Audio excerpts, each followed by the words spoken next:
Good morning, everybody. Hey, I wanted to take a minute and do a video pretty much over lessons I've learned. I think I've sat on the ground and hunted since I started this 7 times.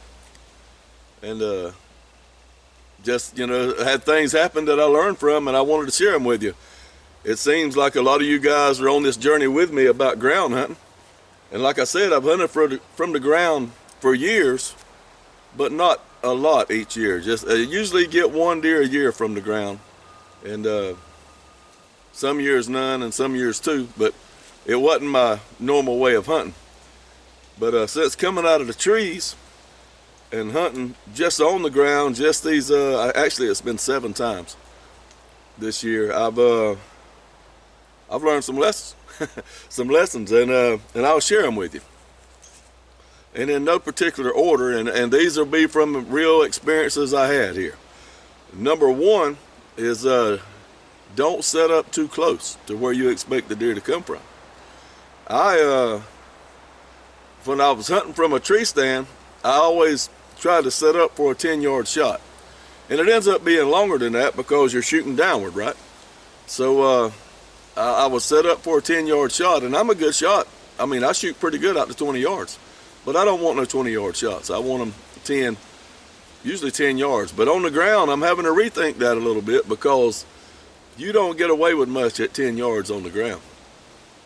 And so I'm going to start setting up for about a 15-yard shot.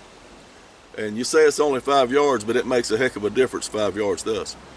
And you can, if you're not particular with the clothes you wear, a deer at 10 yards can hear your clothes wrinkle. When you start to draw, or you just moving in position just a little bit, they hear that. And once they lock on and look at you, you're done. It don't matter if you got on a whatever kind of clothes, anything. Once they hear something and look at you, you are done. Now, if they just walking through and look at you, usually you get away with that. You be still, they'll forget about you. But if they hear something and that makes them look at you, you're done. So I've learned to, I'm gonna set up a little farther. I won't be for 10-yard shots. And the 15 yards on the ground, in my opinion, is an easier shot than a 10-yard shot from a tree. Simply because of the number 1, you're in a better shooting position than being hunched over. And number 2, the deer, you have more vitals of the deer showing as opposed to that angle downward. All right, that's 1 tip right there. And number 2 is set up, focus on what you can see. I'm trying to figure out how to put this.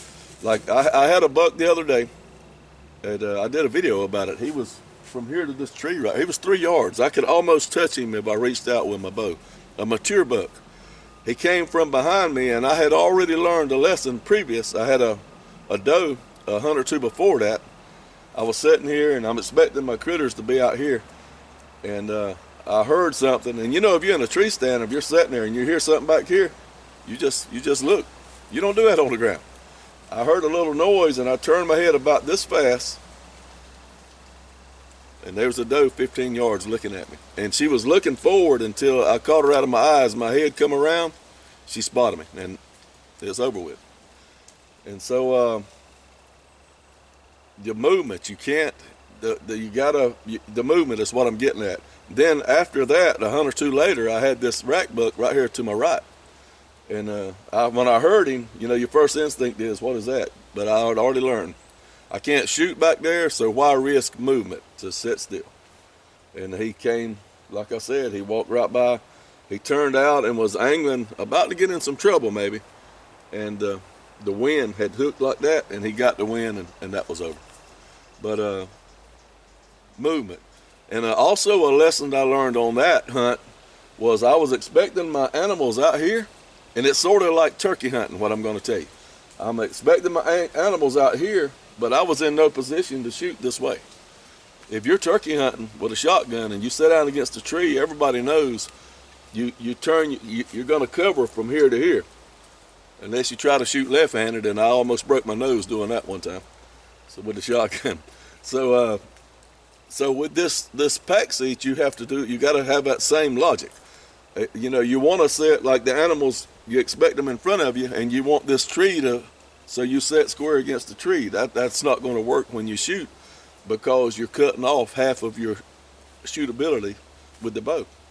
So you have to turn. You got to turn sideways. Had I been turned sideways and that deer came by me, I could have shot him out here. He turned his head and bit some bark off a tree limb.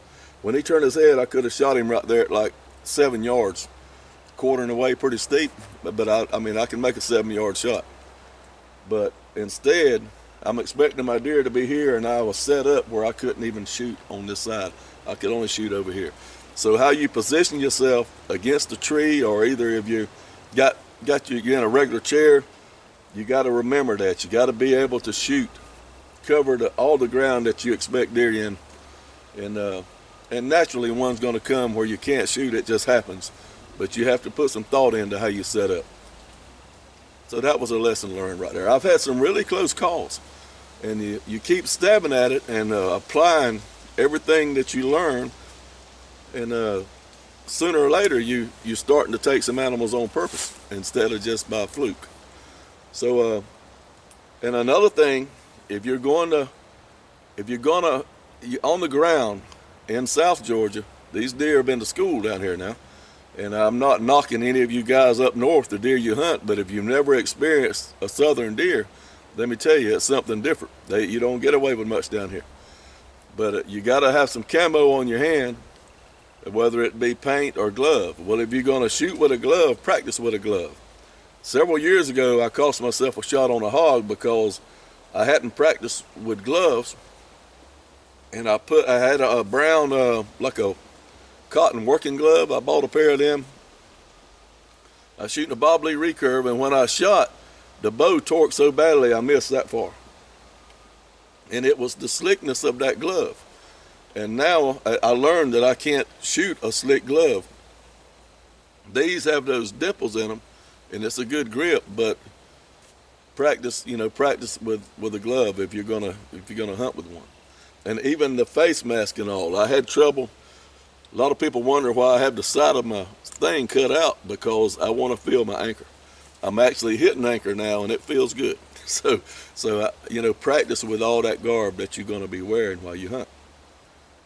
And clothes, a deer up close, like I said a while ago, a deer up close will hear your clothes wrinkle, and if you move. And so that's just a few of the tips I've learned as I'm going, and I know I'll pick up a whole lot more. And if you're having some things like that happen to you, put them in the comments, because it seems like there's a good many of us on this journey together. And I'm not going back to the trees. I got a ladder stand that I may put right here where I'm at, or back there a little bit, next year, and hunt a crossing right there out of a ladder stand right behind my house. There's no toting in and out, and the ladder stand's pretty safe. So, but other than that, I'm done with the trees. And can't think of anything else. Your rest material, quiet, is key off of this, because it's not so much the ground hunting we're doing, it's your animals are going to be closer, or for me they are.